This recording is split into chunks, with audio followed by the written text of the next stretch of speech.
Buenas tardes, Vicente, Juan Ramón.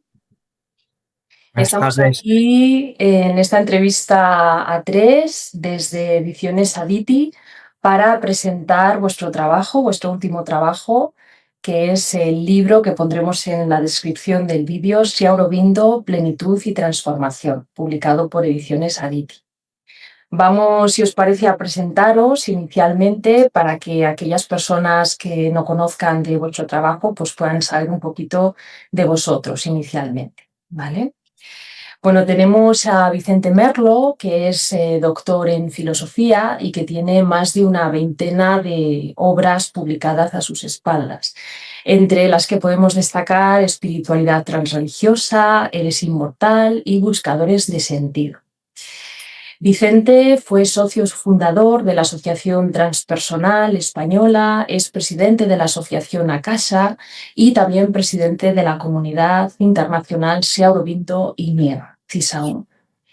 Por su parte, tenemos a Juan Ramón Blanco Aristin, que es abogado, máster en Ciencias de la Religión por la Complutense de Madrid y actual fundador y socio del Instituto de Derechos Humanos Sri Aurobindo, que vela por la justicia universal. Ambos autores son amplios conocedores de la obra de Sri Aurobindo y han vivido varios años en la India y concretamente en el ashram de Aurobindo, así que tienen mucho que aportar en este aspecto. Bueno, Vicente, para comenzar, nos gustaría que nos hablaras un poco de quién fue Sri Aurobindo, quién es esta persona que da título al libro y al que tanto tiempo le habéis dedicado. Intentaré ser breve en esta primera presentación. Muchas gracias, Nuria, por tus introducciones también y saludos a Juan Ramón. Pues de momento empezaría diciendo las fechas de nacimiento es 1872 y va a morir en 1950. Va a recibir una educación occidental porque su padre lo lleva a Inglaterra y va a estar 14 años estudiando en Inglaterra y después va a volver a su país. A mí me gusta hablar de los distintos rostros de Sri Aurobindo, que solo los enumero para luego poder entrar en uno o en otro, el que convenga. Primero aparece el rostro poético, su primera obra es un libro de poemas. Después aparece el Sri Aurobindo político, el rostro político que va a hacer que se convierta en el líder del partido nacionalista radical que desea expulsar a los británicos de su tierra madre, la India. Después aparecería el Sri Aurobindo filósofo, entre comillas, casi diría ya gnóstico, pero digamos filósofo por la producción tan amplia y profunda que tiene. Sri Aurobindo yogi. Temo que se escuchen demasiado. Aquí estamos en Barcelona, en San Joan, y todavía hay tracas y petardos considerables. Lo siento, pero no veo solución. Es que se escucha perfectamente lo que hablas. Tenemos el rostro poético, el rostro político, el rostro filosófico, el rostro yógico y terminemos con el rostro como maestro espiritual, que es quizás la presentación definitiva y más importante de su función en esta vida. Luego entramos ya en distintos detalles. Eso es, perfecto. Sí, de estas facetas de la vida de Sri Aurobindo que ha comentado Vicente, Juan Ramón, ¿qué te parece como destacable? ¿Qué hizo que a ti te deslumbrara la figura de Sri Aurobindo, te llamara la atención, ¿no? Tantas figuras que pueden cruzarse en nuestra vida a lo largo de los años, de repente hay alguna que por lo que sea te atrae especialmente. ¿Qué es lo que te hizo que sentirte atraído, ¿no? Por la figura de Aurobindo? Yo contacté por primera vez a Sri Aurobindo en un congreso de psicología de Ken Wilber en la Universidad Complutense.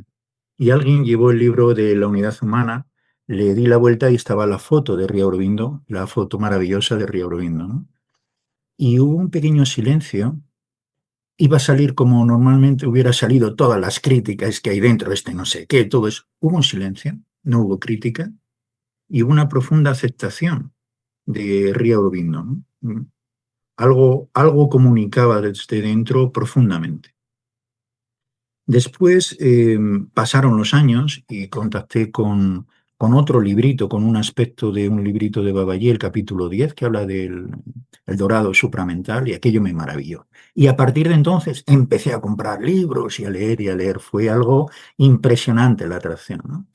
Pero hay varias cosas que son muy especiales en el Río Aurobindo. Si te parece, podemos compartir ahora el aspecto literario o la faceta literaria que estaba diciendo Vicente y que estábamos comentando antes contigo, que el Río Aurobindo es un gran literal, es un gran literato, es decir, su licenciatura fue en clásicas, en latín y en griego. Le estaba también comentando antes Vicente que cuando lo detiene en 1908, el inspector, supongo, inglés, que va a detenerle y hace el registro, ve libros en latín y en griego y dice, ¿quién es este señor que tiene libros aquí en inglés? Perdón, en latín y en griego, ¿no? Y eso le hace que haya conocido en el propio lengua griega a los grandes literatos griegos. Su bagaje, su cultura bebe de las fuentes del latín y del griego, ¿no? Ese es un aspecto maravilloso y después todo el aspecto de su sutil pluma, todo el aspecto de su poesía es fundamentalmente, le estaba comentando también, que hay una edición de 12 libros del inglés de Savitri en Auroville, con lo cual el nivel del inglés en el que escribe es un nivel de literatura muy elevado, clásico y muy elevado, ¿no? Entonces, ese aspecto es maravilloso. Cuando lees los textos de Río Aurobindo, eh, algo te eleva, algo te lleva a otros planos. Es imposible de definir o de contener, ¿no? Ujú. Así es, sí, el aspecto literario, ¿no? Que decíamos antes, que es cierto que se conoce menos de la figura de Sri Aurobindo, ¿no? Por lo menos por parte de aquellas personas que se acercan a él quizás a raíz de alguna formación de profesores de yoga o algo similar, ¿no? Pero también es muy interesante y muy rico esa aportación que hace, ¿no? Al mundo de la literatura y de la poesía. Juan Ramón, o sea, Vicente, en tu caso, claro, eres doctor en filosofía, has podido estudiar a muchos filósofos occidentales, orientales. ¿Qué es lo que hace que Sri Aurobindo destaque por encima de otros filósofos en tu caso, ¿no? En tu vida? ¿Qué es lo que de repente, bueno, el potencial diferenciador de Aurobindo que te impacta? Pues yo creo que fue sobre todo esa síntesis de la argumentación propia de la filosofía occidental y la sabiduría de fondo que solemos asociar más con las tradiciones orientales. Yo conocí a Sri Aurobindo a través de un centro de yoga que llevaba ese nombre cuando estaba en Valencia, y con el fundador de este centro es cuando fui a la India por primera vez, esas primeras veces donde uno quiere ver demasiadas cosas, pero me vine con la huella muy específica de la estancia en el ashram de Sri Aurobindo y la energía tan extraordinaria que puede percibirse en lo que se llama el samadhi, quizá luego entraremos. Y a partir de ahí, pues sí que sería el rostro filosófico el que, unido al yógico, más me cautivó. Tanto que desde el principio empecé a pensar en la posibilidad de, a la hora de hacer la tesis doctoral, hacerla sobre Sri Aurobindo, como así sería más adelante, y es lo que me llevó durante 2 años al ashram, donde todo cambió, no solo por la lectura de sus obras, sino por la increíble energía espiritual que rodea al ashram. Sí, ambos hemos comentado, ¿no? En el inicio que habéis pasado temporadas largas en el ashram de Aurobindo y habéis podido ver cómo esa filosofía y ese trabajo que él hizo y que Mirra hizo, bueno, empapan a día de hoy una realidad muy concreta, ¿no? Y una comunidad de personas que viven en Pondicherry y que tratan de vivir conforme a los principios del yoga integral que aportaron ellos dos, ¿no? También, Juan Ramón, hablábamos antes de otra faceta que tiene Aurobindo y que mucha gente desconoce, que es la faceta política, ¿no? Háblanos un poco de ese Aurobindo también como activista político de su época. Por una parte, a mí no me termina de encajar la faceta política de Río Aurobindo. No, no le veo yo como un político, ¿vale? Pero sí le veo como una persona con un corazón sincero y comprometido con la política.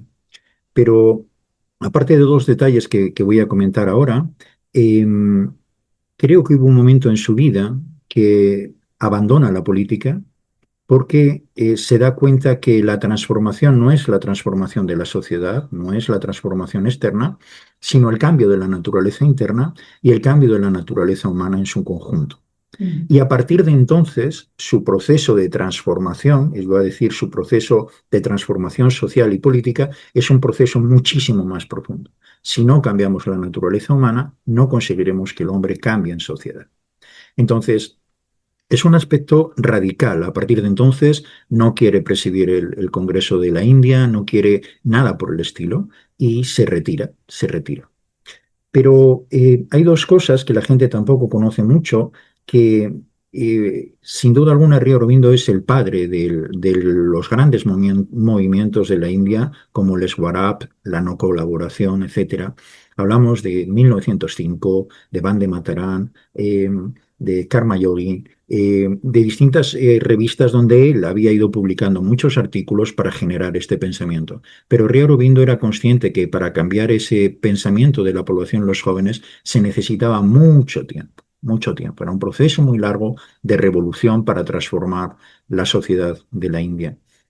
Después es cuando Gandhi en 1915-1917 se incorpora a la política que empieza a retomar todo esto, ¿vale?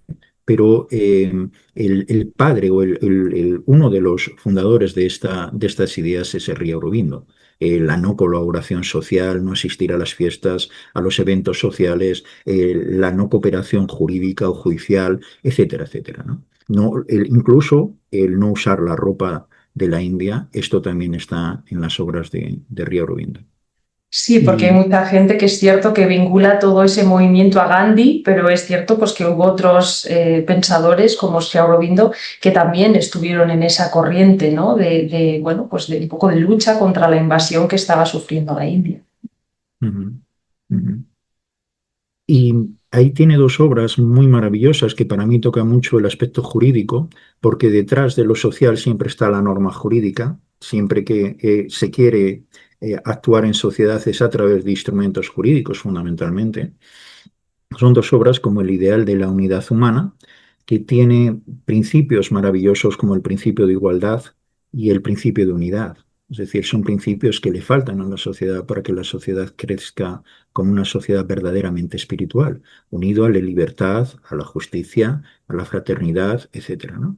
Pero esos principios, ese sentimiento, a mí me ha maravillado tanto en ese libro como en El secreto de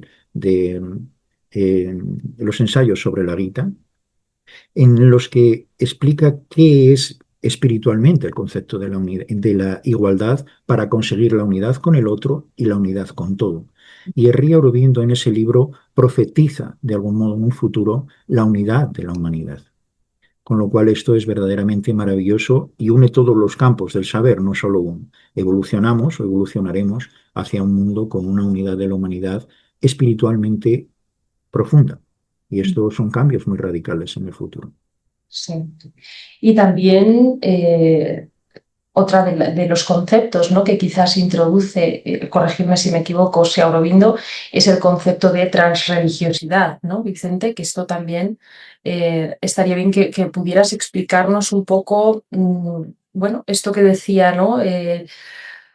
Juan Ramón, de que él se da cuenta de que la política, ¿no? Haciendo cambios externos, si no hay un cambio interno, pues tampoco vamos a llegar a ningún lado, pues también llega un momento en el que se puede plantear que la religión o las religiones del momento lo que estaban haciendo era dividir quizás, ¿no? Y que hay que ir un paso más allá y bueno, pues ir pensando en una transreligiosidad, en algo que empape, digamos, a todas las personas de los distintos credos. A ver si nos puedes hablar un poquito de este concepto, Vicente.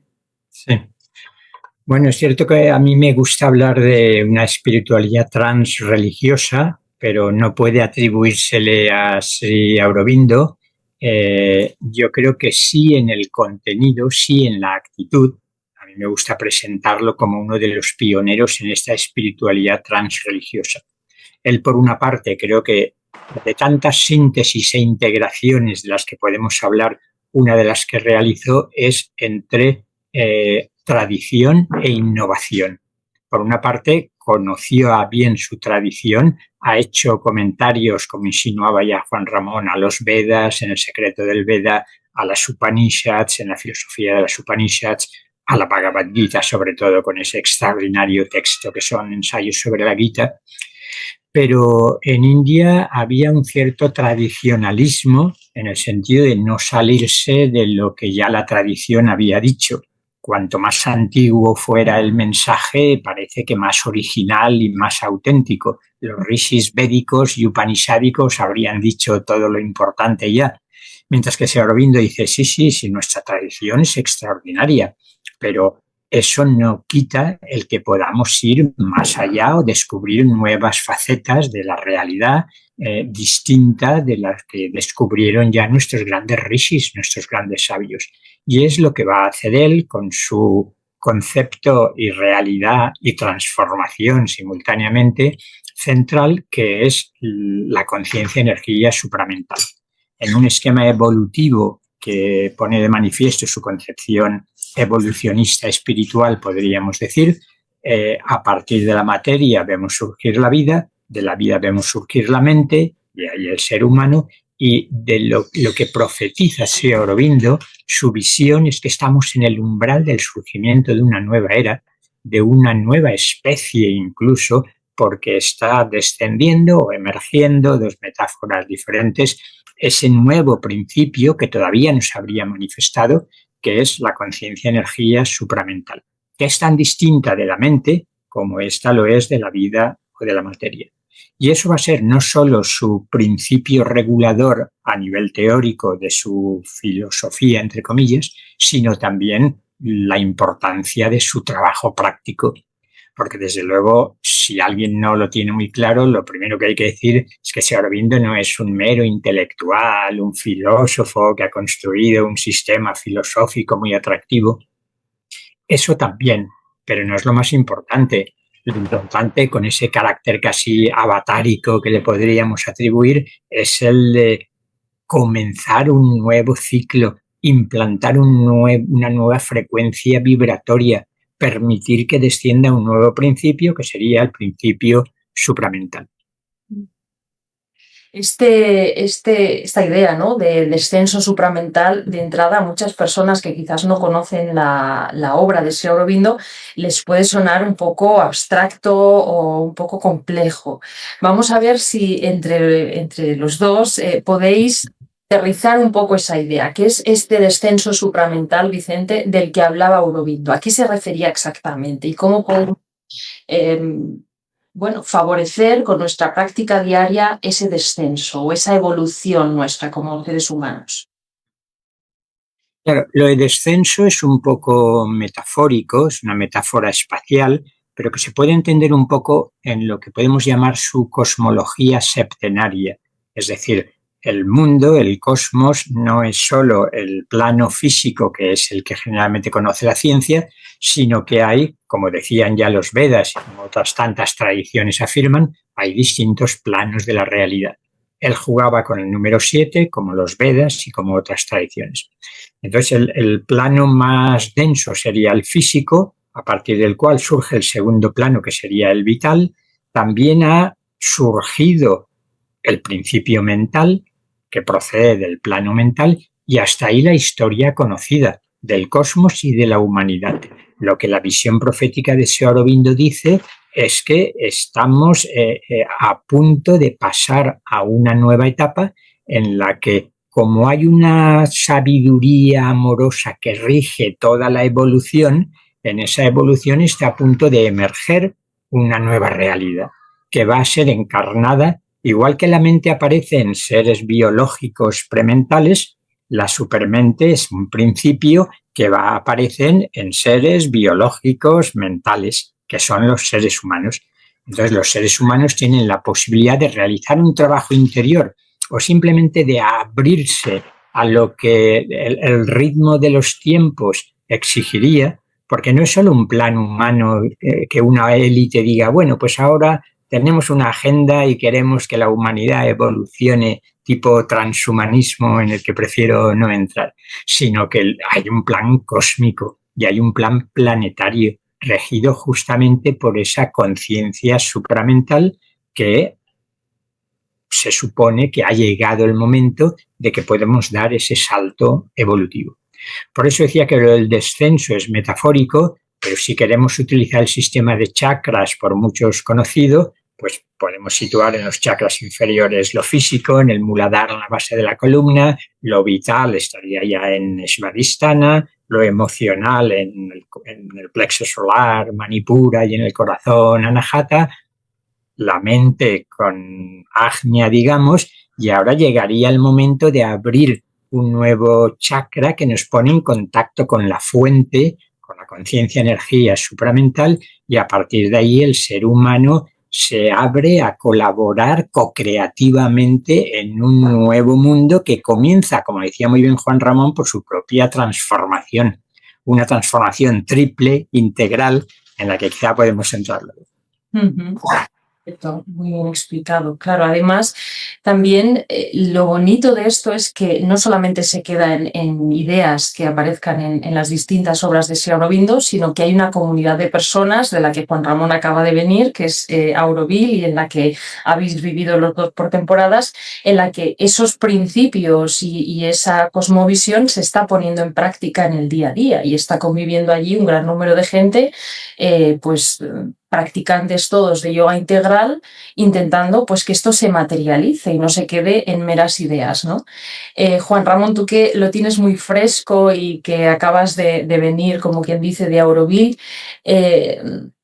¿cómo ves esta materialización, ¿no? de la filosofía de Aurobindo? ¿Qué has sentido en la comunidad de Auroville que digas, bueno, el futuro de la humanidad o la evolución del ser humano sé que va por aquí, ¿no? ¿Has notado, pues, no sé, qué tipo de prácticas, por ejemplo, hacen ellos? ¿Qué tipo de, bueno, pues meditación o yoga realizan? ¿Y qué se siente realmente en Auroville? ¿Se siente esa transformación de la que estamos hablando? Es muy complejo hablar de responder a esta pregunta, no es fácil, ¿vale? Porque parece que si digo que sí, es que estoy en contacto con lo supramental y yo creo que estoy muy alejado, ¿vale? Pero es un sitio precioso, tanto Auroville como el Arran es un sitio verdaderamente maravilloso. Es un sitio donde el amor y la devoción a Madre y a Río Aurobindo tienes que ir a verlo para saber lo que es. Solo cuando vas allí y lo vives, ves a la gente esa devoción, cómo están en un estado donde el divino es parte de su vida. Nosotros en Occidente, el divino más bien está en la azotea o más allá, ¿vale? Está lejitos, pero para ellos es lo cotidiano, es lo que intentan hacer, es algo muy simple. Silencio en la mente, para la mente, silencia la mente profundamente y practica la presencia en la Divina Madre. Solo esto. Y a partir de entonces, intenta hacer tu vida cotidiana en estos principios, ¿no? Yo creo que es un sitio único y que Vicente es un auténtico pionero porque ha vivido del supramental ya en los años 80 y 90, antes que todos nosotros, ¿no? Pero sí se percibe algo distinto en el Arran y sí se percibe algo distinto en Auroville. Hay algo distinto, hay un principio distinto y hay un principio donde la humanidad es profundamente sofisticada, profundamente inteligente en muchas de las cosas, pero tiene que practicar los principios básicos, la sinceridad, el autoconocimiento y la presencia divina en tu propia vida. Y esto se vive fácilmente en la gente con una belleza, con una luz, con una alegría por la vida, que es que se contagia, es algo verdaderamente precioso, ¿no? Y no dudo que ese principio está allí, el centro. El centro está en el Arran y el centro está en el Matrimandir. Son los centros donde Ría, Aurobindo y Madre han depositado el centro, el núcleo de esa conciencia, iba a decir el universo de lo supramental. No podemos percibir muchos de los niveles que hay, porque ahí están los nirvanas, están niveles muy, muy complejos y muy elevados, pero se siente una paz muy profunda, se siente una unión muy profunda. Hay estados de meditación, pues maravillosos. Me comentaba el otro día Saranagati, que por cierto quiero darle desde aquí un abrazo y unas gracias inmensas por la edición del libro y por la posibilidad de participar en este libro con Vicente. Me comentaba que él antes de llegar, kilómetros antes de llegar al ashram, ya sentía el abrazo del ashram. ya sentía la energía del arma. O sea que es muy profundo para muchas personas las experiencias maravillosas que se tienen. Y es el mundo de lo inefable, no te puedo explicar, no se pueden poner palabras, es indescriptible, no hay mente posible, porque la mente la tienes que aparcar y silenciar. Pero eso es una transformación del plano a nivel universal, ha transformado el mundo. El mundo tiene el principio supramental, por lo menos en su esencia, centrado desde esos momentos, ¿no? Y la evolución dirá lo que tenga que decir. Sí. Claro, alguien que nunca ha ido a un ashram, que nunca ha ido a la India, que empieza como a iniciarse en esto, ¿no? Y que todo esto le parece maravilloso, pero que sale de casa a las 6 de la mañana, llega muchas veces a las 6 de la tarde, tiene 2 chiquillos a los que tiene que atender, llevar a clases extraescolares, hacer las comidas, tal.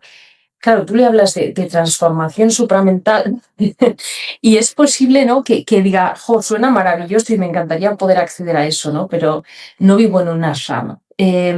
Si Aurobindo, Vicente, hablaba en algún momento de cómo aplicar estos principios, claro, si Aurobindo es de otra época, ¿no? Pero es posible aplicar todo esto de lo que hablaba Aurobindo en el momento actual con la inteligencia artificial, con bueno, pues todos los problemas que tenemos hoy día de ansiedad, de crisis en el empleo, crisis en la vivienda.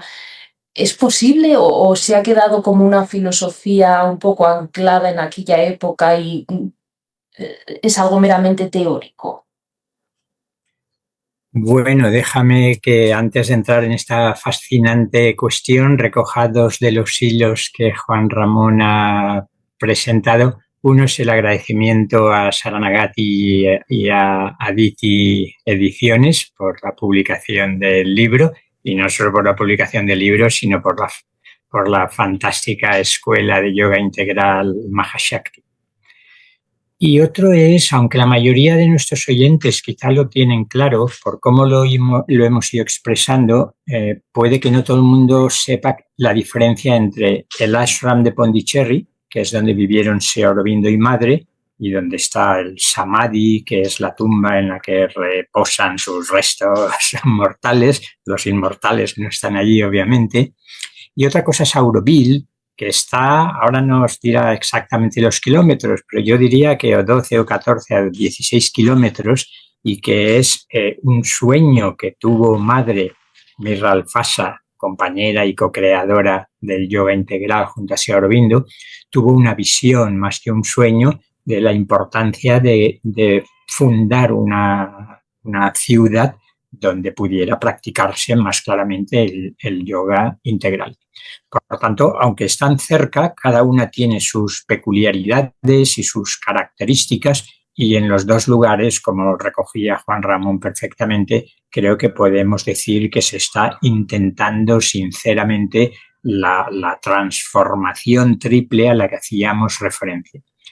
Y es ese énfasis en la triple transformación. Antes de la transformación supramental, Sri Aurobindo hablaba de la transformación anímica y de la transformación espiritual. Y hay otra implícita, que él no la denominó así, pero está presente, que es lo que yo llamaría transformación psicológica también. Y es una de las razones que hace que se pueda hablar de un método integral, porque hay que trabajar mucho con nuestro cuerpo, con nuestra vitalidad, con nuestras emociones, con nuestros pensamientos. Todo eso es un trabajo que en Sri Aurobindo está muy presente. Le asesinó ya no sus obras más públicas, La vida divina, La síntesis del yoga, sino las cartas sobre el yoga, más de 1000 páginas respondiendo a las preguntas concretas, como hacías tú ahora, Nuria. Bueno, vale, pero ¿cómo hago el yoga? Este problema que se me plantea, ¿cómo lo resuelvo? Entonces yo creo que no ha quedado en una filosofía, aunque hay muchas tesis doctorales en Estados Unidos, en Alemania, sino que hay bastantes grupos que están en un trabajo de transformación interior profunda, que es recoger su propuesta, sobre todo en la síntesis del yoga y en las cartas sobre el yoga, que va desde lo más elemental. Juan Ramón empezaba diciéndolo. Sri Aurobindo decía: este yoga no puede avanzarse mucho en él si no conseguimos una cierta paz en el corazón y calma en la mente. Eso tiene relación con lo que llamaríamos el trabajo psicológico. Es un replanteamiento de toda mi forma de vida. Por cierto, hay que recordar una de las célebres frases de Sri Aurobindo, que sitúa en el comienzo de la síntesis de yoga, que es: toda la vida es yoga. Por tanto, no es que vamos a hacer yoga de 6 a 9 de la mañana y luego de 7 a 8 de la tarde, sino que uno se da cuenta de que, por ejemplo, en la meditación no solo está la práctica de la meditación como técnica muy concreta, sino que hay toda una actitud meditativa que, una vez he descubierto ese estado de conciencia que puedo llamar estado de conciencia meditativo, trato de llevarlo a la vida cotidiana. Y es el estado de conciencia meditativo que también puede ayudar a llevar a cabo la primera transformación, la transformación anímica, que consiste fundamentalmente en descubrir que, más allá de las sensaciones corporales, de las emociones, de los pensamientos, incluso del ego como constructo psicológico, hay alguien detrás, que es lo que Sri Aurobindo llamó el psychic being, que toma el término de madre, que viene de Francia, y hablaba ya de l'être psychique, que generalmente se traduce como ser psíquico. Yo prefiero traducir como ser anímico o ser álmico. Entonces, descubrir ese alguien que somos más allá de nuestro ego y nuestra mente y nuestro cuerpo, esto es un trabajo constante, viendo cómo nos perdemos permanentemente una y otra vez en nuestras reacciones emocionales y en nuestros condicionamientos mentales. Entonces, como toda la vida es yoga, en cualquier instante trato de mantener esa actitud, digamos, yógica o meditativa, sobre todo intentando funcionar, moverme y relacionarme desde el fondo de mi ser, desde el fondo de mi corazón, donde encuentro ese ser álmico que soy, no solo durante toda esta vida, sino también en las vidas anteriores y quizás en las posteriores. Por tanto, en ningún caso, quiero decir, si esto se queda siendo una filosofía, no hay ni la más mínima fidelidad a lo que es la propuesta del trabajo del yoga integral. Eso sí, que es eminentemente práctico y que su idea era realmente una transformación real, ¿no? Como estamos hablando. Y luego, claro, hemos hablado mucho de la transformación, pero hay otro término que, bueno, pues que forma parte del título de vuestro libro, que es plenitud, ¿no? Sri Aurobindo, plenitud y transformación. Juan Ramón, el concepto plenitud, ¿por qué lo habéis incluido? ¿Es importante en la obra de Sri Aurobindo? ¿A qué se refiere exactamente? ¿Es lo mismo que transformación? ¿Por qué plenitud? ¿A qué se refiere? Yo creo que la respuesta puede darla más profundamente Vicente, pero si me permites leer dos frases de una plegaria de madre, intento responder a la pregunta. Es una plegaria del 10 de mayo de 1914, ¿vale? Estamos hablando, pues, yo creo que antes de haber conocido a Sri Aurobindo. Tu dulce gozo, Señor, llena mi corazón. Tu paz silenciosa reina sobre mi espíritu. Todo es reposo, fuerza, concentración, luz y serenidad. Y todo ello sin límite y sin división. No sé si es solo la tierra o bien todo el universo quien vive en mí, pero sé que eres tú, Señor.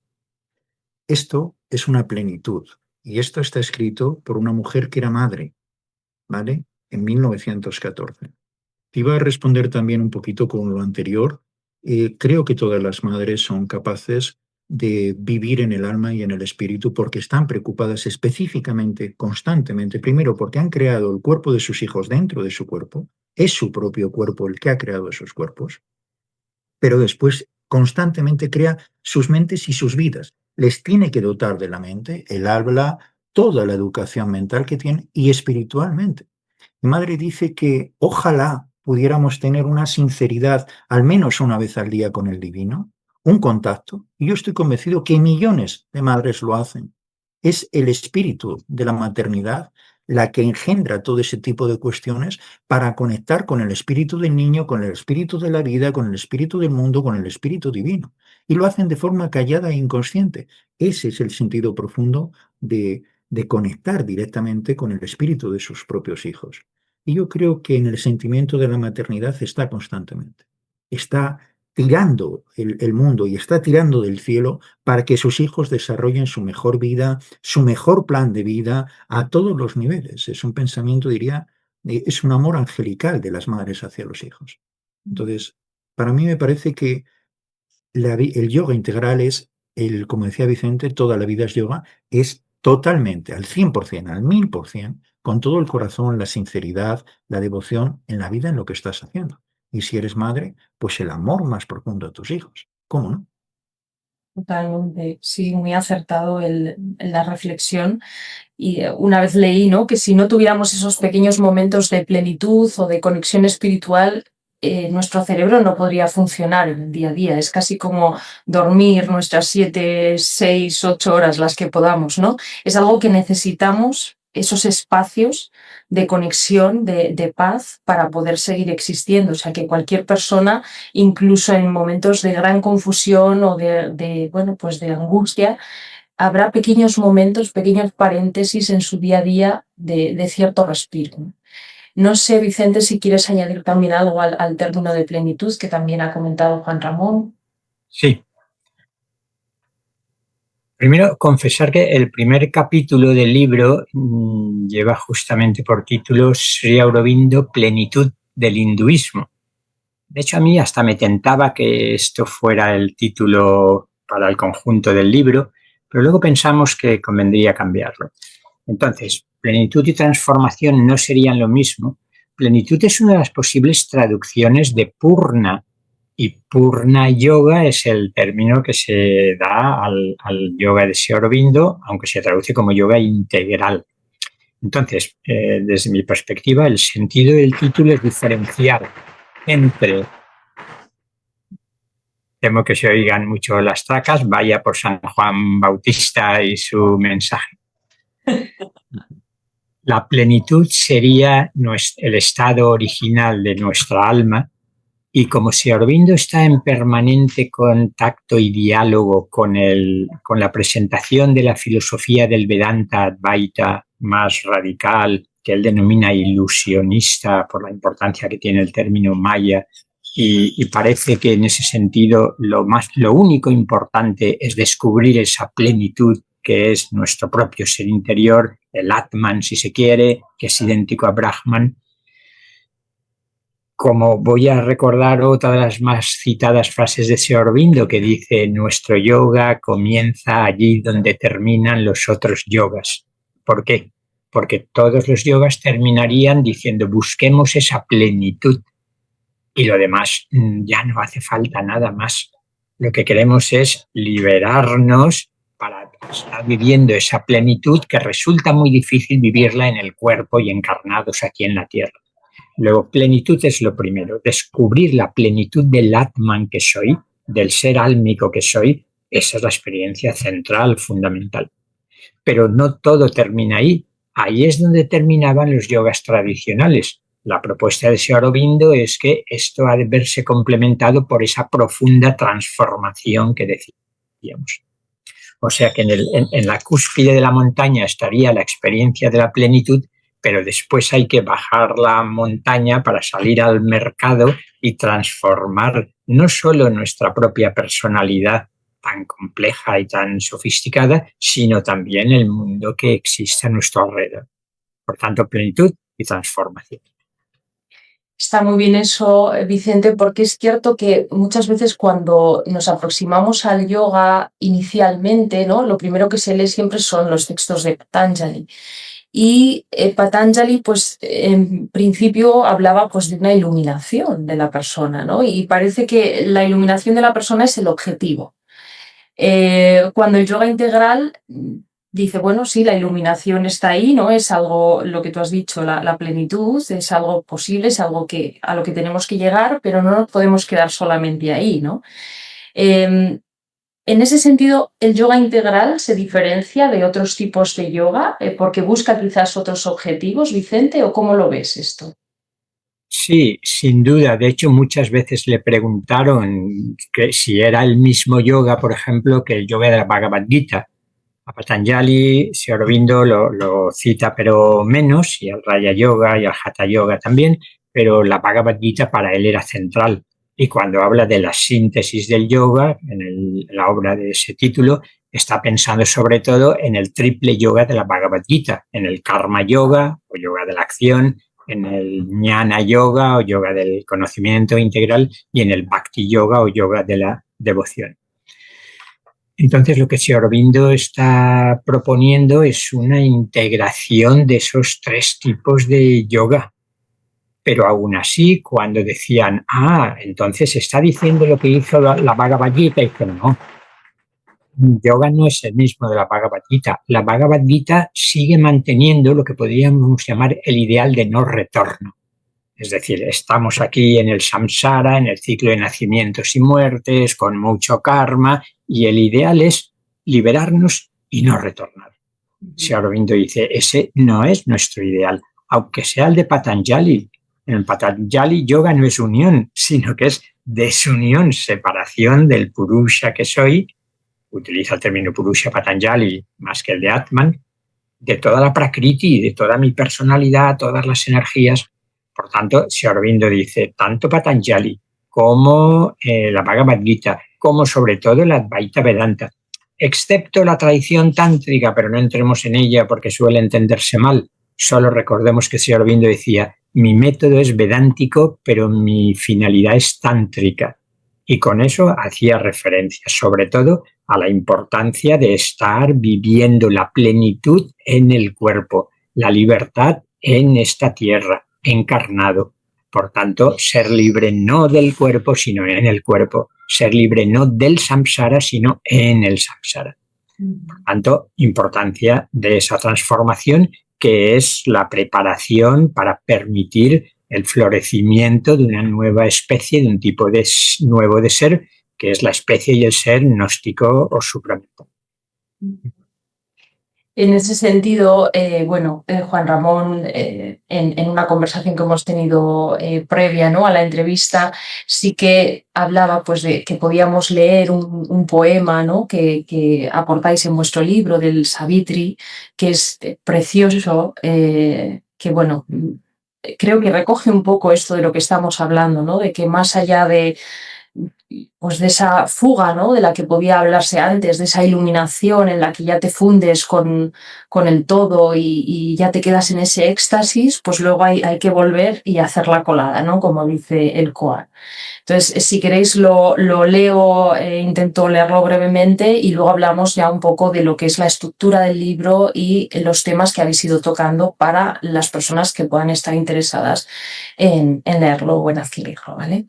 Es un poema, como hemos dicho, de Savitri, del libro quinto, y dice lo siguiente.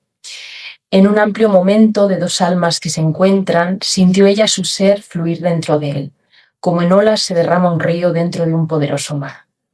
Como cuando un alma se está fundiendo en el seno de Dios para por siempre vivir en él, conoce su alegría. Su conciencia se volvió consciente de él solo, y todo su separado ser se perdió en el de él. Cual cielo estrellado que rodea la feliz tierra, la encerró él dentro de sí en un círculo de felicidad y encerró el mundo dentro de él mismo y de ella. Un aislamiento ilimitado hizo de ellos uno. Consciente de ella envolviéndole, la dejó penetrar hasta su mismísima alma como si un mundo fuera colmado por el espíritu del mundo, como lo mortal despierta dentro de la eternidad, como lo finito se abre a lo infinito. Así se perdieron el uno en el otro por un momento.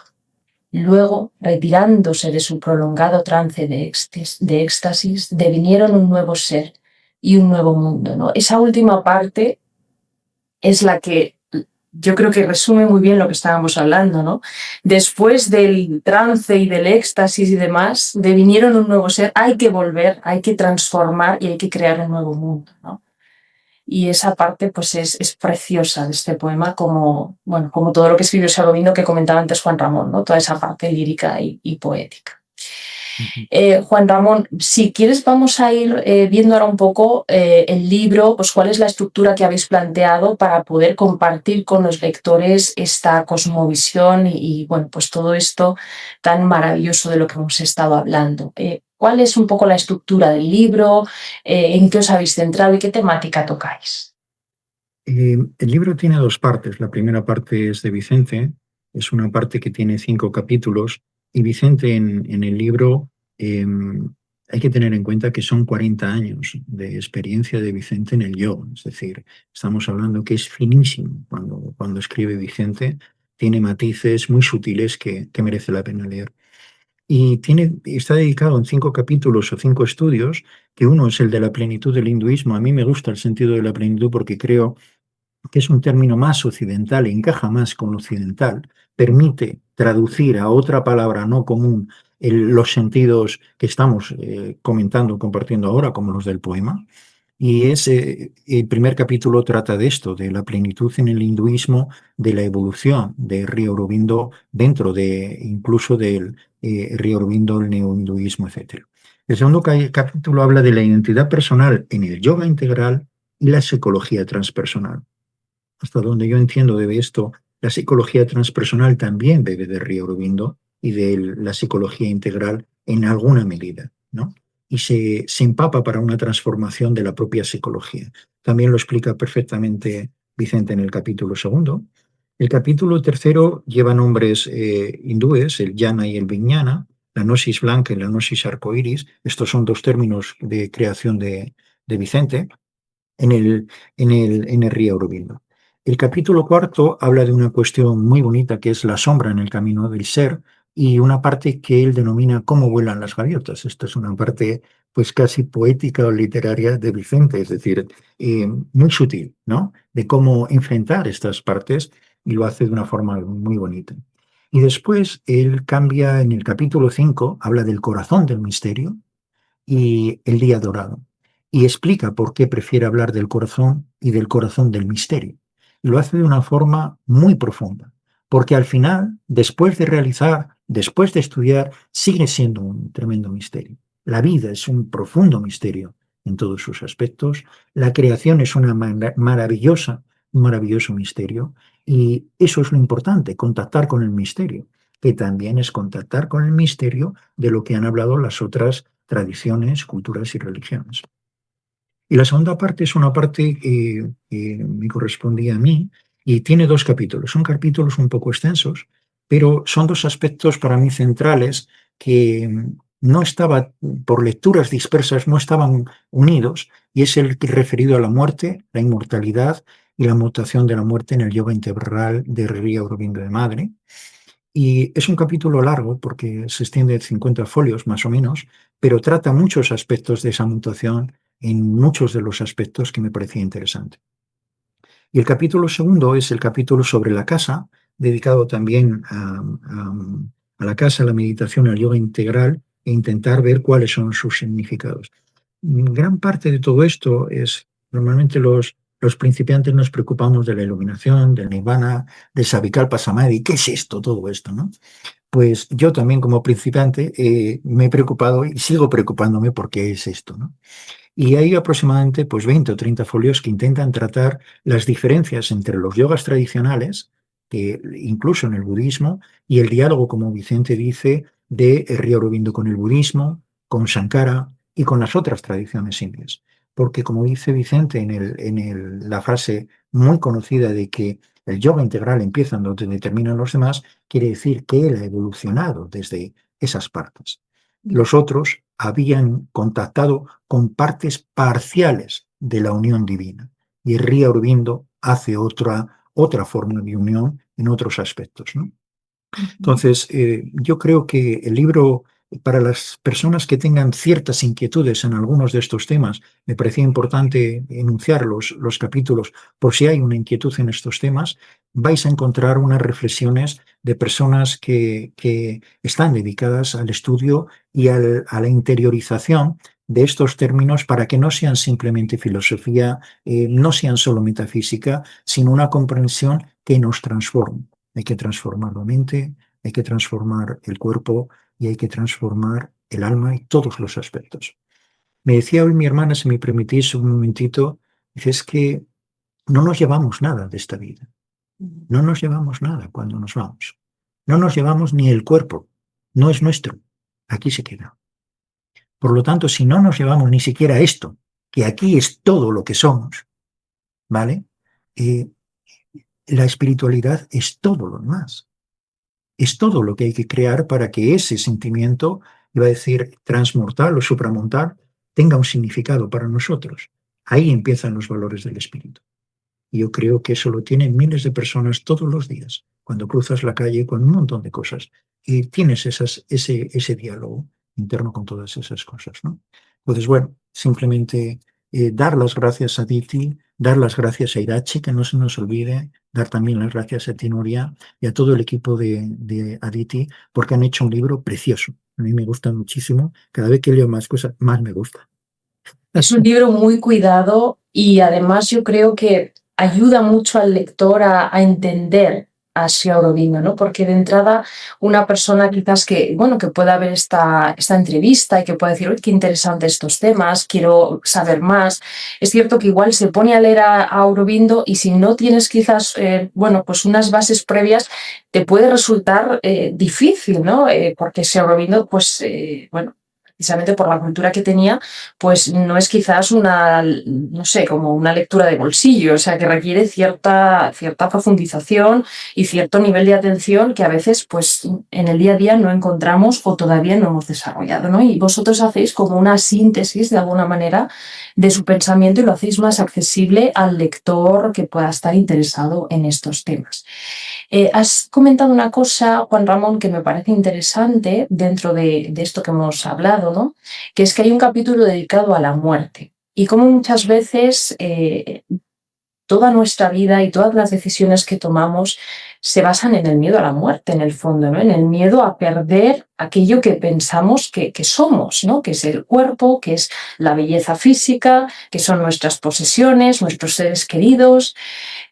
Muy interesante, ¿no? Como quizás conocer la aproximación que hace Sri Aurobindo a la muerte y a quiénes somos en realidad nos puede ayudar a superar esos miedos. No sé si tú que has escrito ese capítulo, si crees que puede ser de utilidad para personas, pues eso, que puedan tener mucha angustia por eso, por la pérdida de seres queridos, por su propia muerte, por lo que vendrá. ¿Cómo piensas que les puede ayudar ese capítulo? Yo creo que al final, por mi propia experiencia, yo siempre he tenido mucho miedo a la muerte. La muerte latía, es decir, movía dentro de mí, como dice Sapren, o como a mí me decía Sapren al leer sus obras, y no terminaba de quitarme ese sentimiento de no morir en este cuerpo. No había superado esa barrera, ese listón no lo había superado. Y fue gracias a lecturas, en este caso a mí me ayudó una obra de Van Brecken, Más allá del hombre, y a partir de entonces dejé de tener miedos, dejé de tener la pelea que tenemos constantemente. Y se ponen varios ejemplos de cómo la muerte tiene tanto poder, porque aunque parece paradójico, pero no lo es, la muerte es parte misma de la vida, es la parte intrínseca de la vida. Y la muerte y la vida es juntas constantemente en todos los procesos día a día para generar la vida. La vida se genera y se nutre de la muerte. Para mí personalmente la muerte siempre ha sido una llamada al más allá, al espíritu. Y siempre que iba a los entierros, a un amigo muerto, a gente, inmediatamente revisaba por completo toda mi vida. Tenía que hacer una revisión total de mi vida. Y ese capítulo yo creo que puede ayudar a muchas personas a intentar reflexionar una y otra vez en lo que nosotros sentimos, en lo que la vida y la muerte ha escrito en nuestros sentimientos muy profundos. Y es una buena meditación, como cualquiera de los otros textos del libro, para plantearse esas cuestiones que siempre han sido llamadas trascendentales. Totalmente trascendentales, pero que al final las vivimos todos, como dices, en el día a día, ¿no? Porque todo es un constante ciclo de muertes y nacimientos, aunque muchas veces se nos pase por alto, ¿no? Pero es totalmente cierto, sí. Vicente, un poco ya para ir cerrando la entrevista, cuando, o sea, ¿crees que de alguna manera este libro puede ser para alguien que nunca ha leído a Sri Aurobindo, pero que le interesa, puede ser una buena introducción o crees que es necesario tener ciertos conocimientos o haber ya tenido una aproximación previa a Aurobindo para poder entender este libro? ¿Crees que es para un lector principiante? Yo creo que algunos capítulos sí que son perfectamente introductorios. El primero, sobre todo, de Sri Aurobindo, Plenitud del Hinduismo, porque hace un planteamiento general y parte de un conocimiento mínimo o nulo de Sri Aurobindo. Y luego hay otros dos, el de Juan Ramón comentaba, de la identidad personal en la psicología transpersonal y en el yoga integral de Sri Aurobindo. Pues claro, estas son unas cuestiones centrales que tienen mucha relación con el capítulo sobre la muerte, que es riquísimo, el primer capítulo de los dos de Juan Ramón, porque tanto la psicología transpersonal como el yoga integral, en definitiva, se trata de el autoconocimiento que nos posibilita ir más allá de la identificación, sobre todo con el ego, aunque también con el cuerpo muchísimo, y entonces descubrir ese núcleo inmortal que es nuestra propia alma. Cuando hablamos de la transformación anímica es porque decíamos, uno descubre que detrás de todos esos instrumentos que constituyen preciosos todos ellos nuestra personalidad a través de la cual nos expresamos, existe ese alguien que soy yo desde siempre y para siempre. Así como si, igual que en las experiencias cercanas a la muerte, uno por propia experiencia pierde el temor a la muerte porque se ha visto como el alma independiente que es fuera del cuerpo físico y funcionando de una manera muy distinta, una reflexión como la que hace Juan Ramón o como a la que nos invita el planteamiento de cuál es nuestra identidad profunda en Sri Aurobindo, creo que es algo que afecta a todo el mundo y que es comprensible para todo el mundo. Y abre una serie, a mí me gusta hablar de distintos aspectos o niveles de nuestra identidad. Primero una identidad egoica, que nos identificamos con el ego, luego una identidad anímica, que descubrimos que somos el alma, y luego podemos seguir con identidades más amplias incluso, hasta incluir e integrar la identidad última de la que habla el Vedanta Advaita. El Atman es idéntico a Brahman. Es cierto, Sri Aurobindo asume esta verdad central del Vedanta Advaita, no dualista, y la integra como nuestra dimensión última, pero recuperando la importancia de las otras dimensiones como nuestra dimensión álmica. Por tanto, para ser sinceros, yo no diría que es el libro ideal para quien no tiene ni idea de hinduismo ni de Sri Aurobindo, pero tampoco es un libro pensado para especialistas ya que conozcan la obra de Sri Aurobindo. Así es que los que sean un poco atrevidos creo que pueden encontrar cosas interesantes. Sí, a veces, muchas veces es lo que tú dices, ¿no? Se trata un poco de ser atrevido y de tener mucha curiosidad. Y aunque de entrada igual haya conceptos que se te escapan, pero a base de rascar y de indagar y de seguir RQR leyendo y releyendo, acabas comprendiendo muchas cosas de las que te creías incapaz, ¿no? Entonces, es cierto que, bueno, para aquellas personas que tengan mucho interés, que bueno, idealmente que ya conozcan un poquito la figura de Sri Aurobindo o que conozcan algo de hinduismo, puede ser un libro ideal, ¿no? para volver a retomar algunas cuestiones y mirarlas quizás desde otro prisma.